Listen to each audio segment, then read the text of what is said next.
വിളമ്പിക്കൊടുത്ത് തനിക്ക് തികയാതെ വരുമ്പോൾ എനിക്കത് ഇഷ്ടമല്ല എന്നോതി വീതിച്ചു കൊടുക്കുന്ന ഒരു ജന്മമുണ്ട് വീട്ടിൽ.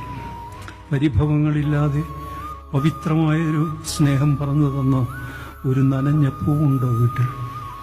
മുറ്റത്തെ ചെടികളുടെയും തൊടിയിലെ ചെറുമരങ്ങളുടെയും ദാഹം തീർക്കുന്ന കർഷകശ്രീ അവാർഡ് കിട്ടാത്ത ഒരു മഹിളയുണ്ട് വീട്ടിൽ.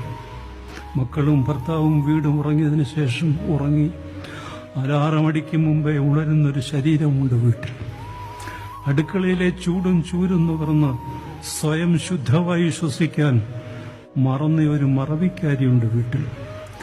പുറത്തുപോയവർ വീടണയും വരെ ഉള്ളിൽ തീ നിറച്ച് തേങ്ങലോടെ കാത്തിരിക്കുന്ന ഒരു ഹൃദയമുണ്ട് വീട്ടിൽ. സമാധാനത്തിനുള്ള നോബൽ സമ്മാനം ലഭിക്കാതെ പോയ മദർ തെരേസയുണ്ട് വീട്ടിൽ. പത്രാസ് കാണിക്കാൻ മറന്നുപോയൊരു നിലവിളക്കുണ്ട് വീട്ടിൽ. സ്വയം ശ്രദ്ധിക്കാൻ മറന്ന് മറ്റുള്ളവരെ പരിപോഷിപ്പിച്ച് എല്ലും തോലുമായ ഒരു നനഞ്ഞ ജീവിതമുണ്ട് വീട്ടിൽ.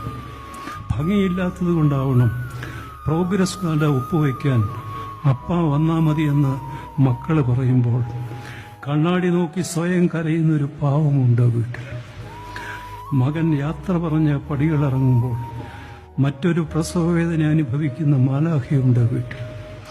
ഒടുവിൽ ആ സാഗരം കളമൊഴിയുമ്പോൾ അർത്ഥം മരിക്കുമ്പോൾ കരയുന്നൊരു വീടും വാടിത്തളർന്ന പൂവുകളും പറയും അമ്മയില്ലാത്തൊരു വീട് വീടേ അല്ലെന്ന്.